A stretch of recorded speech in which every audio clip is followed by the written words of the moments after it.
Well, One Stop Wines and Spirits is changing some policies and procedures, just like all other businesses. They are now offering curbside service for all orders. You can even call ahead and they'll do the entire transaction right over the phone. They're also continuing to follow the social distancing guidelines to protect the public and their staff. A lot of changes, but the same great service and products remain. A couple of weeks ago, we visited the State of Franklin Road location to get a little lesson on some of the lighter spring wines. And again, keep in mind this segment was previously recorded. Well, we are out and about today, taking you behind the bar here at One Stop Wines and Spirits. We have Phil Scharfstein here with us. Thanks for having us out. Thank you for coming. Well, always fun to learn something new. We were talking about the changing of the seasons, and that means everybody's kind of lightening up when it comes to their wines. Yes, we are now into spring, and so I know a lot of our red wine drinkers are trying to find a place to go. And I know, I'm personally not ready to go into whites quite yet. We're still early. Okay. And there's no better place to go than rosé. So we're baby stepping into our summer season with the white wines, with the rosés. We're going to take one step down. Okay. You've got to remember, so many people kind of are misled by rosés. You know, back in the 70s, white Zinfandel was huge. And now, they're like, I'm not going to carry around a party with some pink wine. But I want you to realize that the rosés are made from the grapes that we've been drinking all winter long. So if you like Cabernet, if you like Merlot, Syrah, Grenache, Pinot Noir, these are all the same grapes that you've been drinking in your big reds that you can drink in your rosés. Okay? And just to be clear, I asked you even before the segment, do you enjoy a nice rosé, and would you drink it in public?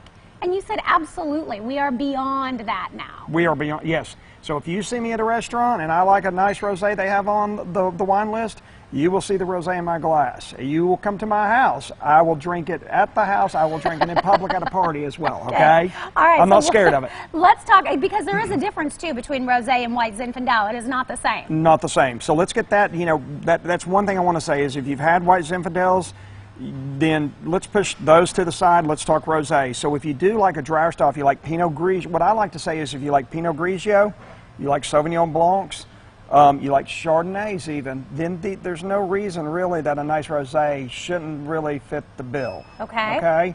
I'm just bringing out three for us to try. Normally, like a beautiful rosé coming out of the Provence region of France is a wonderful way to go. It's very light. You can see the colors difference between the three that I have.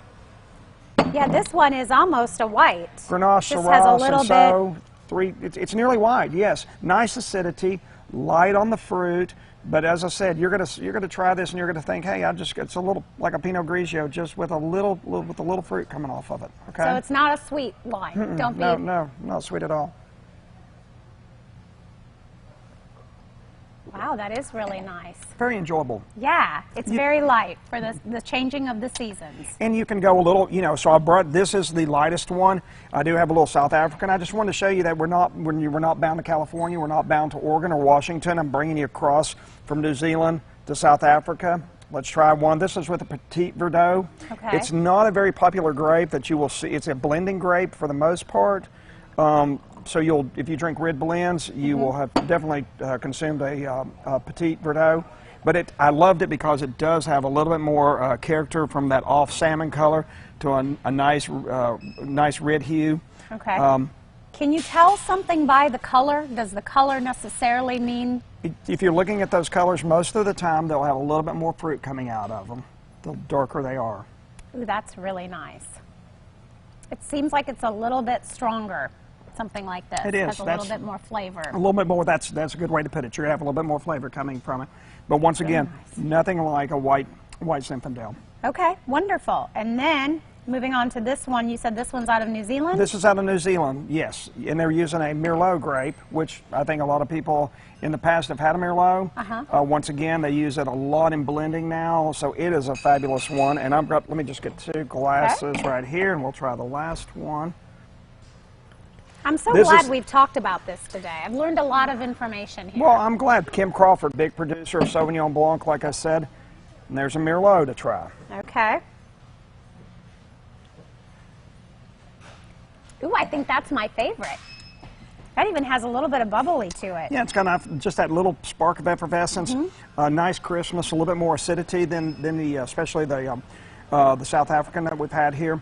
But these are all just wonderful, sitting around, talking, enjoying the evening wines throughout the spring. I carry them all through the summer and into the fall myself. So I'm not going to stop. I could see this in the summertime because it is lighter, and especially into the evening hours. We're so happy that it's finally spring, right? Oh, yes, Let's toast to the change in seasons. I will toast and I will drink to that. And we will drink our rosé in public and we will enjoy it. Yes, we will. All right. For more information, you can always stop by One Stop Wines and Spirits. They have 2 locations here in Johnson City, State of Franklin Road or on Rome Street.